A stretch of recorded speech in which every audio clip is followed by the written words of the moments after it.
ठीक है, तो देखिए पीएच वैल्यू क्या होता है। The pH scale can also help us classify solution as acid और बेस। पीएच वैल्यू किसी भी चीज का, किसी भी सॉल्यूशन का बताता है कि वो सॉल्यूशन एसिड है या बेस है। ठीक है। PH is a measure of amount of H plus ion in A solution. समझ गए। पीएच वैल्यू बताता है, पीएच का फुल फॉर्म देखिए क्या बता रहा है, potential hydrogen H plus ion उस सॉल्यूशन में कितना मौजूद है, ये चीज बताता है। The more H ion the lower the pH value, the more acidic the solution. अगर पीएच वैल्यू क्या है, मोर पीएच वैल्यू है, समझ गए ना, more H plus ion lower the pH value. अगर पीएच वैल्यू लोअर है तो सॉल्यूशन क्या होगा, एसिडिक होगा। समझ गए ना। तो इसको हम लोग देखते हैं कि कैसे कैसे होता है। तो पहले तो इतना पीएच के बारे में जानना जरूरी था कि इससे क्या मिलता है, पोटेंशियल हाइड्रोजन मिलता है, एच प्लस आयन कितना मौजूद है उस सॉल्यूशन में। इससे हम लोग क्या पता लगाते हैं, पीएच वैल्यू से पता लगाते हैं कि सॉल्यूशन एसिडिक है या बेसिक है। ठीक है ना। देखिए अब यहाँ पे ये स्केल आया, ये ओरिजिनल चीज बताएगा। जैसे कि देखिए, ये मान लो कि 7 को हम लोग न्यूट्रल पॉइंट मानते हैं। ठीक है ना।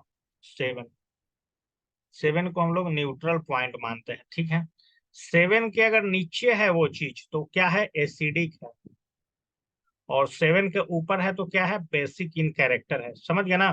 पीएच स्केल का टोटल मान कितना होता है, 0 से लेके 14 तक। एसिडिक सॉल्यूशन कहाँ से कहाँ होगा, 0 से लेके 7 तक। और न्यूट्रल वाला का कितना होगा, पूरे 7 के इक्वल होगा। और बेसिक का कितना होगा, 7 से बड़ा होगा और 14 से छोटा होगा या 14 के इक्वल होगा। समझ गए। तो 7 से अगर इधर में बढ़ गया तो बेसिक हो जाएगा, 7 के इधर में बढ़ गया तो एसिडिक हो जाएगा। तो ये चीज क्लियर है।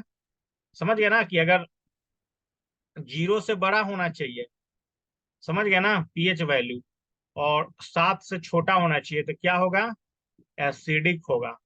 और 7 से बड़ा होना चाहिए पीएच वैल्यू, और 14 के इक्वल या उससे छोटा होना चाहिए तो बेसिक होगा।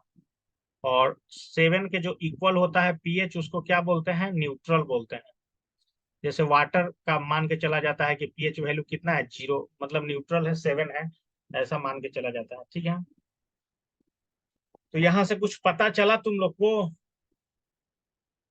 ये लिखना जरूरी है, एसिडिक, न्यूट्रल और बेसिक का पीएच वैल्यू का मान कितना होता है। समझ गया ना। मिल्क का कहाँ से कहाँ पीएच वैल्यू है, बेकिंग सोडा, अमोनिया, अमोनिया क्या है, बेसिक कैरेक्टर। समझ गए ना। टोमेटो में एसिड होता है, सॉफ्ट ड्रिंक, ये सब एसिडिक कैरेक्टर का होगा। ये सब आपको स्केल देखने पे पता चल जा रहा होगा। थोड़ा सा एक दो लाइन लिख लीजिए, पीएच स्केल के बारे में लिख लीजिए थोड़ा सा।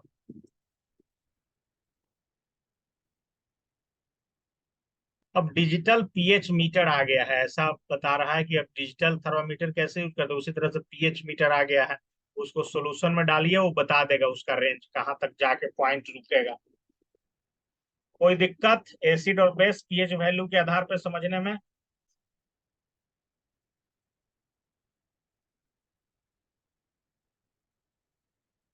बताया जाए जल्दी।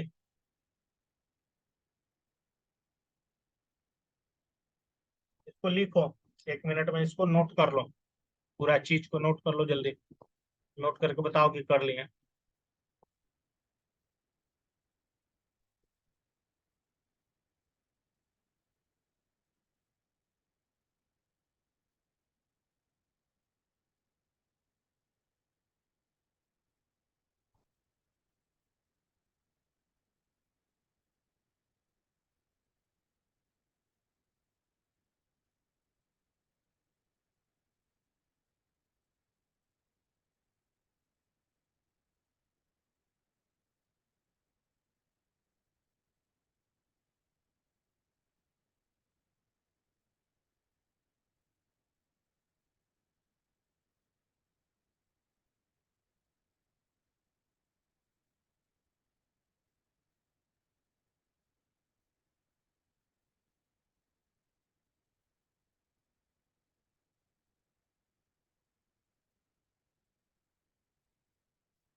चलो आगे बढ़े।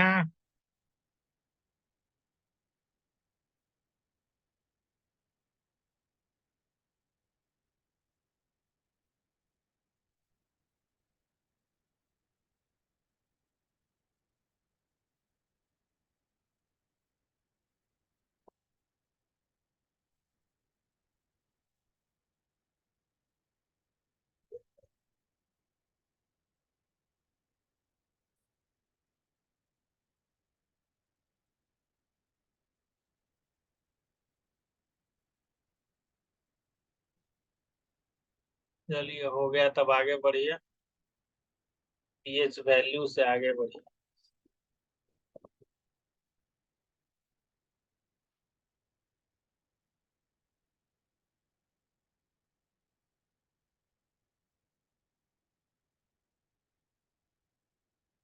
देखो, ये चीज पढ़े थे ना हम लोग पीछे के स्लाइड में।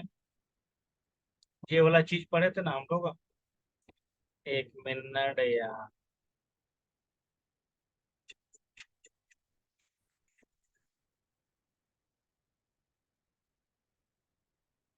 देखो, ये वाला चीज हम लोग पढ़े थे कि क्या होगा, एसिड क्या होगा, ब्लू लिटमस में रेड हो जाएगा। और रेड लिटमस में बेस क्या हो जाएगा, ब्लू हो जाएगा। तो ये चीज याद रखना। ब्लू में रेड कौन होगा, एसिड। और रेड में ब्लू कौन होगा, रेड में ब्लू कौन होगा, बेस होगा। ठीक है, इस चीज को यहाँ पे लिख लेते हैं। और आगे एक टेबल दिया हुआ है, इसको आप लोग पढ़िए।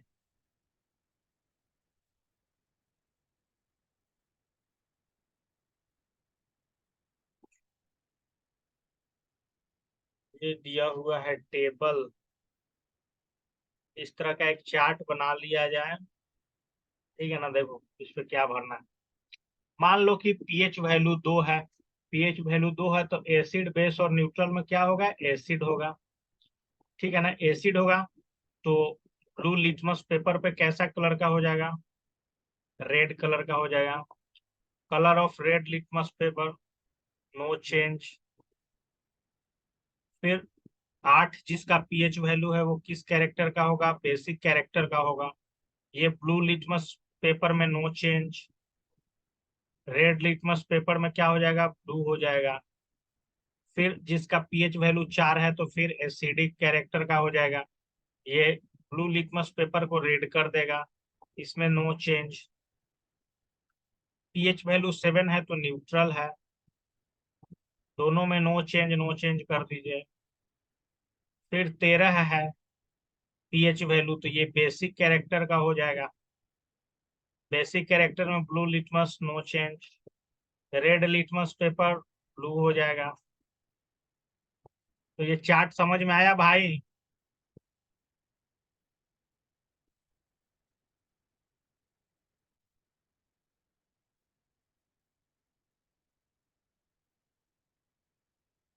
समझ में आया कि नहीं। पीएच वैल्यू जिसका 2 है तो वो एसिडिक कैसे होगा, जिसका 8 है तो बेसिक कैसे होगा, 7 वाला न्यूट्रल कैसे होगा, ये सब तो बता दोगे। अब एसिड है तो जो हम लोग पढ़े हैं कि एसिड क्या करता है, ब्लू लिटमस पेपर को रेड कर देता है, तो लिख दिए कि रेड कर देगा। बेसिक है तो हम लोग पढ़े हैं कि रेड लिटमस पेपर को ब्लू कर देगा, तो लिख दिए कि ब्लू कर देगा। ये फॉर्मूला है ना उसका कि ब्लू लिटमस पेपर को रेड कर देगा एसिड। इसके बारे में तो हम लोग पढ़े ही नहीं थे कि रेड लिटमस पेपर को क्या करेगा, तो नो चेंज, कुछ नहीं करेगा एसिड। तो इसको बना लिया जाए। पीएच वैल्यू यहाँ दिया हुआ है, यहाँ पर नेचर दिया हुआ है, colour of blue litmus paper दिया हुआ है, और colour of red litmus paper दिया हुआ है। तो इसको एक चार्ट बना के इसको जल्दी बनाया जाए।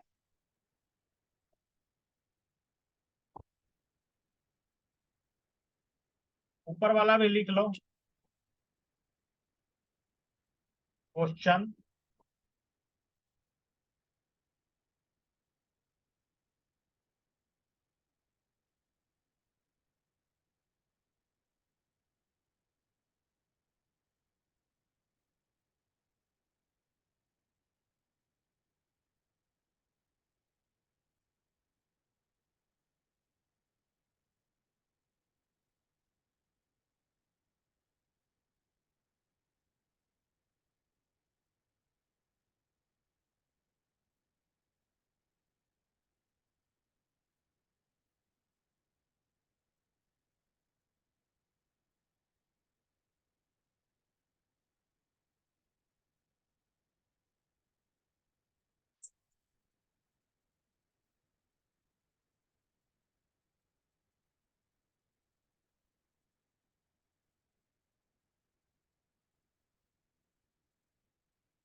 लिख लेने के बाद बताया जाए कि लिख लिए।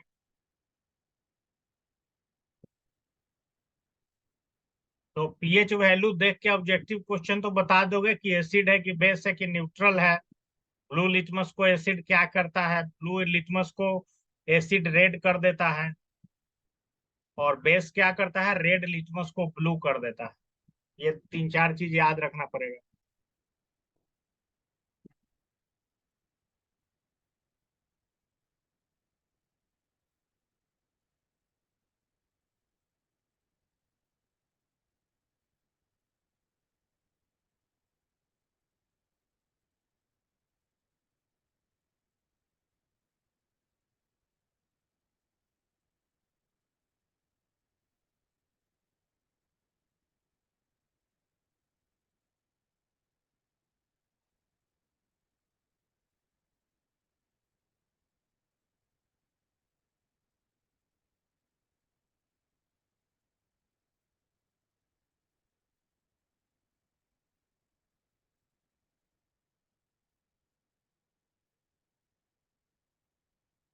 तुम लोग अपने से अब इसको भरना भाई।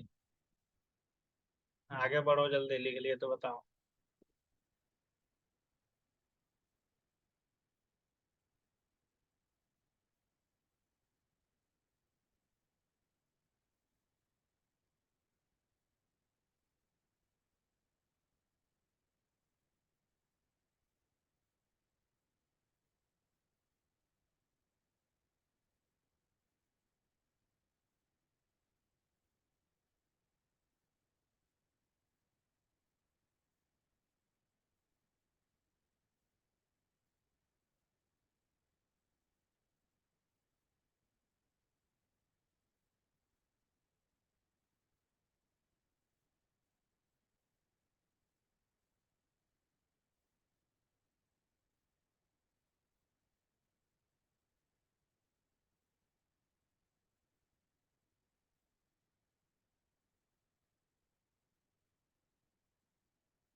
चलिए हो गया था, आगे बढ़िए।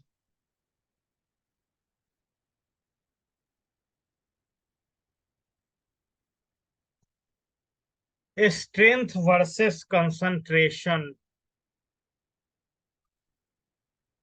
स्ट्रेंथ और कंसंट्रेशन दोनों का अलग अलग मीनिंग है, वही चीज समझाना चाह रहा है। स्ट्रेंथ का मीनिंग क्या है, refer in the ability of the acid और base to dissociate in solution. Strength क्या बताता है कि अगर उसको वाटर में डालेंगे तो वो मतलब डिसोसिएट होगा कि नहीं, वो उसका स्ट्रेंथ बताता है। और कंसंट्रेशन क्या बताता है, रेफर टू द अमाउंट, जितना घुला हुआ होता है, जितना डिजोल्व अमाउंट होता है एसिड और बेस का किसी सॉल्यूशन में, वो उसका कंसंट्रेशन बताता है। वाटर में अगर हम लोग 10 ग्राम शुगर उसमें घोल रहे हैं तो 10 ग्राम उसका कंसंट्रेशन बताएगा, स्ट्रेंथ नहीं। स्ट्रेंथ तो मान लीजिए कि वाटर का एबिलिटी है ज्यादा को घुला सकने का। समझ गए ना। स्ट्रेंथ को किस में मेजर करते हैं, पीएच वैल्यू में मेजर करते हैं। Dissociation refer to the ability of an ionic compound to break apart into ion. मतलब स्ट्रेंथ क्या एक्चुअल में बताता है कि वो वाटर में जाने के बाद डिसोसिएट होगा कि नहीं होगा, उसको पीएच वैल्यू से नापते हैं। और ये आयन में विभक्त हो जाता, जैसे कि क्या है मतलब HCl था तो इसको जैसे ही डालिएगा तो H प्लस और Cl माइनस में अलग अलग हो जाता है ना। उसी तरह से कंसंट्रेशन क्या बताता है कि उसका कितना मतलब उसमें घुला हुआ है। एन एसिड और base will have the same pH regardless of how concentration is it. मतलब कंसंट्रेशन अगर मान लो कि तुम शुगर का अगर मान लिया जाए, शुगर का स्ट्रेंथ क्या बोल रहा है, पीएच वैल्यू अगर 7 है, अगर मान लो कि तुम वाटर में उसको ज्यादा मात्रा में डाल दोगे तो ऐसा थोड़ा है कि शुगर का पीएच वैल्यू तो उतना ही रहेगा ना। तुम उसमें मात्रा ना डाल दिए, 10 ग्राम की जगह 100 ग्राम डाल दिए, तो वो चीज बोलना चाहता है। कि acid and base will have same pH regardless of how concentrated it is. Just because you add water to dilute it, it is still going to have the same amount of H plus ion. They will just be spread out of more. मतलब उसमें water डालने से उसमें H plus ion भी fix amount में ही है, इस कारण उसका पीएच वैल्यू में कोई बदलाव नहीं होने वाला है। तो स्ट्रेंथ वर्सेस कंसंट्रेशन रीडिंग देने में आपको यूज आएगा, खास करके कंसंट्रेशन का यूज आएगा आगे चल के। केमिस्ट्री का सब टेक्निकल वर्ड है, दोनों के बारे में समझ लो, लिख लो थोड़ा थोड़ा स्ट्रेंथ और कंसंट्रेशन के बारे में, लिखो जल्दी।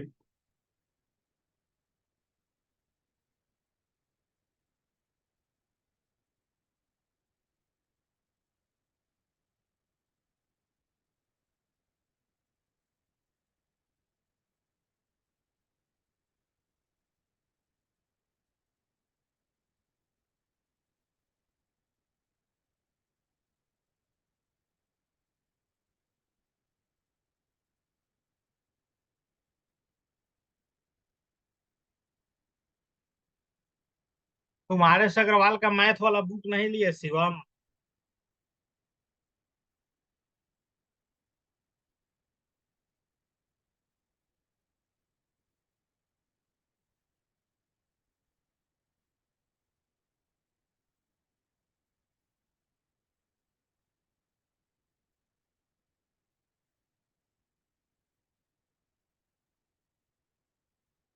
अमेजोन पे तो दे रहा है भाई 510 रुपया में, और भी 2023 का एडिशन, तुम्हारा वहां कितना में दे रहा है?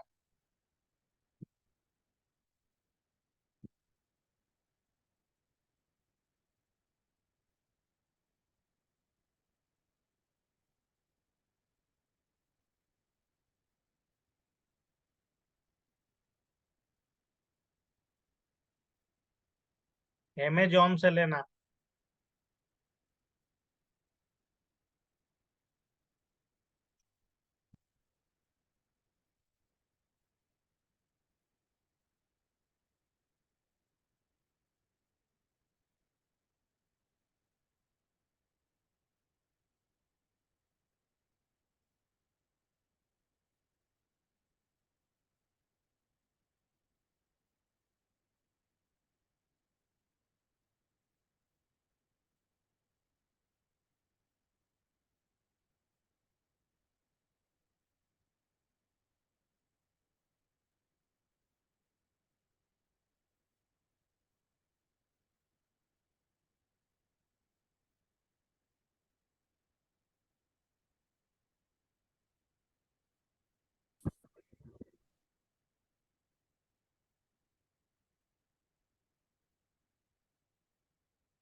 चलो ये हो जाएगा तो बताओ, जल्दी आगे बढ़ेंगे।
तुम लोग मैथ और साइंस पे पूरा फोकस करो भाई।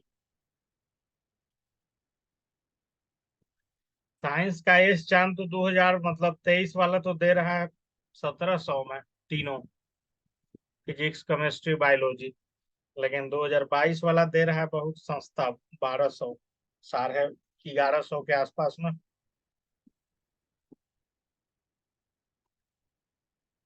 कोई दिक्कत इसमें है नहीं कि 2022 वाला में कम चीज रहेगा। 2022 वाला मॉडल भी ले सकते हो। तुम लोग मैथ और साइंस दो चीज में लटक सकता है बच्चा, दो चीज में एकदम मेहनत करो पूरा, बाकी तो पास हो ही जाओगे किसी तरह।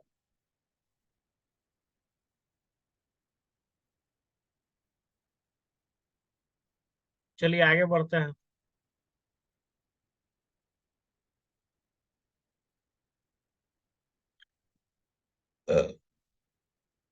देखिए स्ट्रेंथ हम लोग देखे थे ना, स्ट्रेंथ देखे थे तो ये क्या बताता था, पीएच वैल्यू बताता था। स्ट्रेंथ देखे थे ना, किसी का पीएच वैल्यू 2 है और किसी का पीएच वैल्यू 4 है। दोनों तो एसिडे है ना, दोनों तो एसिडे है, लेकिन कौन स्ट्रॉन्ग एसिड होगा, कौन मतलब वीक एसिड होगा। उसी तरह से मान लो कि जो बेसिक सॉल्यूशन है, एक का 8 है, एक का 14 है, मान लो कि वैल्यू पीएच का, तो ये भी बेस है, ये भी बेस है, तो कौन स्ट्रॉन्ग बेस है और कौन मतलब वीक बेस है, समझ गया ना। तो देखिए, तो एक्चुअल में पीएच वैल्यू क्या बताता है कि जो उसको पानी में डालेंगे तो वो कैसे टूटेगा। तो जो जल्दी टूट जाए वो स्ट्रॉन्ग एसिड है। When a strong acid dissolve in water, nearly all of acid or base molecule will dissociate into ion। मतलब स्ट्रॉन्ग वाला का एकदम ऑल कंपोनेंट, मतलब HCl है तो वो HCl है, या मान लो कि NaOH है, एक बेस ले लेते हैं, तो ये सब पूरा पूरा एकदम कंप्लीटली डिजोल्व हो जाएगा, कंप्लीटली एकदम टूट जाएगा, समझ गया ना। तो उसको स्ट्रॉन्ग एसिड या बेस बोलते हैं। और लेकिन वीक वाला में क्या होगा, only A small fraction of acid और बेस मॉलिक्यूल डिजोल्व, मतलब उसमें स्मॉल वाला में डिजोल्व होगा, उसका थोड़ा सा ही पार्ट भूलेगा, समझ गए ना। The greater the ability of dissociate, more potential that acid or base has for being dangerous because there are more ion available to react। Greater the ability of dissociate, the more potential of acid or base has being dangerous। मतलब ज्यादा मात्रा में अगर वो dissolve होगा तो वो ज्यादा डेंजरस ही होगा, यानी कि स्ट्रॉन्ग एसिड और बेस ज्यादा डेंजरस होगा। और जो वीक एसिड और बेस है वो क्या है, लेस डेंजरस होगा। सिंपल चीज है, क्योंकि वो ज्यादा मात्रा में टूट नहीं रहा है।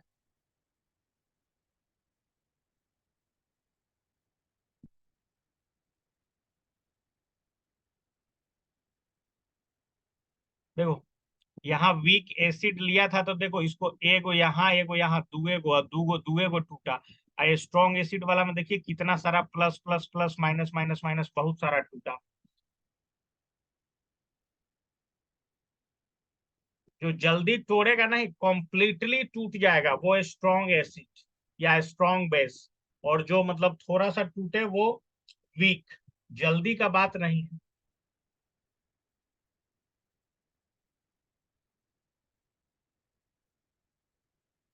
इसके बारे में भी लिख सकते हो, लेकिन तुम लोग इसको लिखो नहीं, फालतू चीज, इसको याद रखो। थोड़ा देखते हैं सॉल्ट वाला आता है कि नहीं।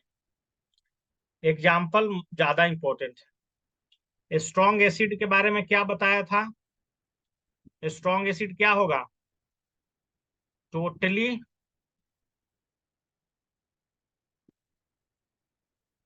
Dissociate in the solution. Strong acid कौन सा है, HCl, H2SO4 और nitric acid HNO3। Weak acid कौन सा है, एसिटिक एसिड, विनेगर में होता है। इसका फॉर्मूला क्या है, CHC2H3O2। फिर क्या है, सिट्रिक एसिड, खट्टा फल में होता है, H3C6H5O7। तो देखिए यहाँ पे इंपॉर्टेंट है कि ये सब का आप फार्मूला भी याद रखिए। स्ट्रॉन्ग एसिड, ऑब्जेक्टिव क्वेश्चन आ सकता है कि इसमें से कौन स्ट्रॉन्ग एसिड है, चार गो एग्जाम्पल दे देगा ABCD, उसमें से मारना होगा। तो ये सब एग्जाम्पल याद रखिए स्ट्रॉन्ग एसिड का और स्ट्रॉन्ग वीक एसिड का, स्ट्रॉन्ग एसिड और ये वीक एसिड। और इसका फॉर्मूला याद रहेगा तो और ज्यादा बेटर है। केमिकल फॉर्मूला ही तो केमिस्ट्री में याद होना चाहिए। ये वाला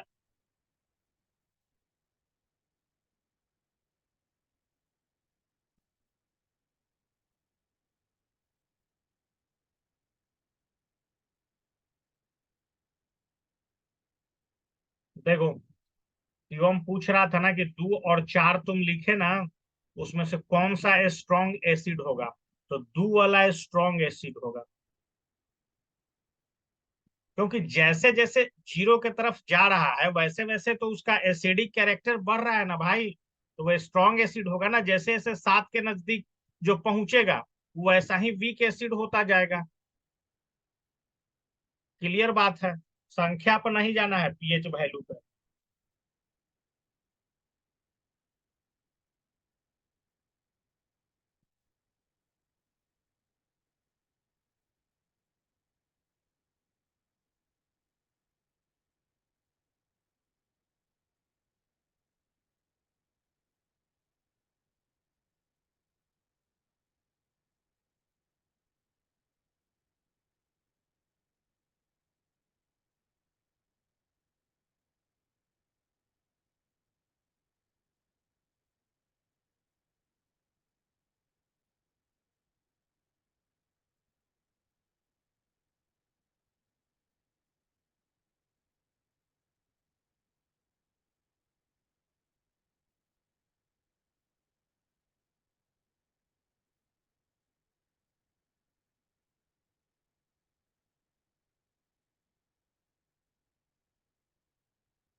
हो गया एग्जाम्पल नोट ना, स्ट्रॉन्ग एसिड और स्ट्रॉन्ग बेस का बताओ जल्दी।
इसका याद होना चाहिए, ये चीज ज्यादा इंपॉर्टेंट है।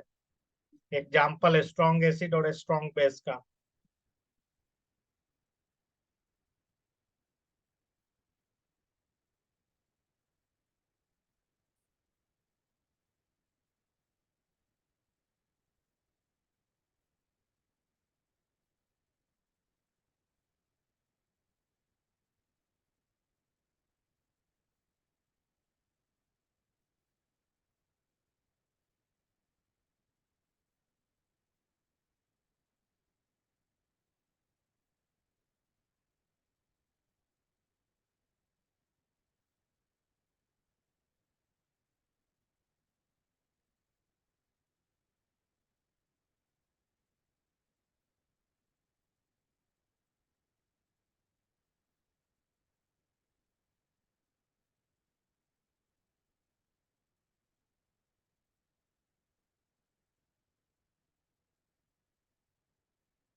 चलिए हो गया तो आगे बढ़िए। अब स्ट्रॉन्ग बेस का आप लोग एग्जाम्पल याद करिए। स्ट्रॉन्ग बेस में कौन सा है? NaOH, KOH। वीक बेस कौन सा है? Aluminium hydroxide, ammonium hydroxide. समझ गए ना? NaOH को सोडियम हाइड्रोक्साइड, KOH को पोटेशियम हाइड्रोक्साइड। तो वीक, स्ट्रॉन्ग बेस और वीक बेस का भी एग्जाम्पल याद करिए।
चलो हो गया होगा, आगे बढ़ते हैं। एक दो पेज और बच गया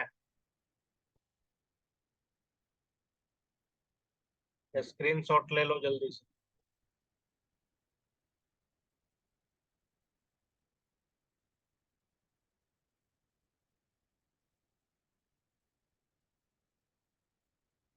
Neutralization. Neutralization is a chemical reaction between an acid and a base that take place in water solution. Neutralisation क्या है? जब एसिड और बेस को आप क्या करते हैं, एक साथ रिएक्शन कराते हैं। When acid and base react, H plus ion form acid react with OH ion and base to form HOH water. जब एसिड और बेस को रिएक्शन कराओगे तो वाटर बनेगा और the overall pH become neutral. अब एसिड और बेस को भाई तुम अगर मिला ही दोगे तो न्यूट्रल तो हो ही जाएगा। समझ गए ना?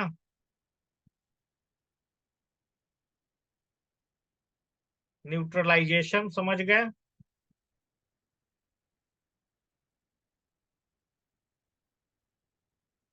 अरे न्यूट्रलाइजेशन में क्या बता रहा है कि केमिकल रिएक्शन है, जब एसिड और बेस को आपस में क्या करोगे, वाटर सॉल्यूशन में डालोगे एक साथ एसिड और बेस दोनों को, तो वो न्यूट्रलाइजेशन कहलाएगा। न्यूट्रलाइजेशन के कारण ओवरऑल पीएच क्या हो जाएगा? जीरो हो जाएगा, यानी कि न्यूट्रल हो जाएगा वो सॉल्यूशन। समझ गए ना? और न्यूट्रलाइजेशन में एक चीज क्या बनेगा? वाटर निकलेगा बाई प्रोडक्ट के रूप में। देखो जैसे कि HCl और NaOH, इसको मिला दिए तो देखिए क्या बनेगा। NaCl को लेके भाग गया तो NaCl बन गया, प्लस में H2O वाटर बन गया। तो देखिए न्यूट्रलाइजेशन प्रक्रिया के द्वारा ही हमारा सॉल्ट का भी निर्माण होगा। समझ गए ना? सॉल्ट का भी निर्माण होगा। समझ गए? तो सॉल्ट कैसे बनेगा? जब एसिड और बेस को मिलाएंगे तो सॉल्ट बनेगा। ये भी बोल सकते हो ना कि सॉल्ट कैसे बनेगा। सॉल्ट कैसे बनेगा? जब एसिड और बेस को रिएक्ट कराओगे, एसिड प्लस बेस, तब जाके बनेगा सॉल्ट।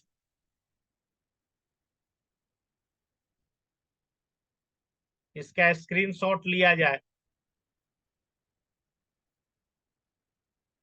नेक्स्ट है ना, सॉल्ट में देखिए क्या बता दिया, एसिड और बेस को मिलाएं तो वाटर और सॉल्ट निकला। ये एग्जाम्पल हम बता चुके हैं अभी। इसका भी स्क्रीनशॉट ले लिया जाए और नोट्स उसको बनाया जाए।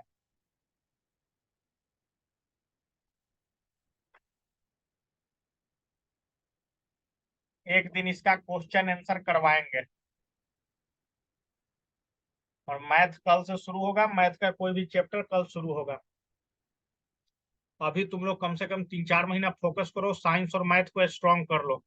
बाकी फिर रटा रटी वाला चैप्टर बच जाएगा तो कोई दिक्कत नहीं है, उसको लपेट दिया जाएगा।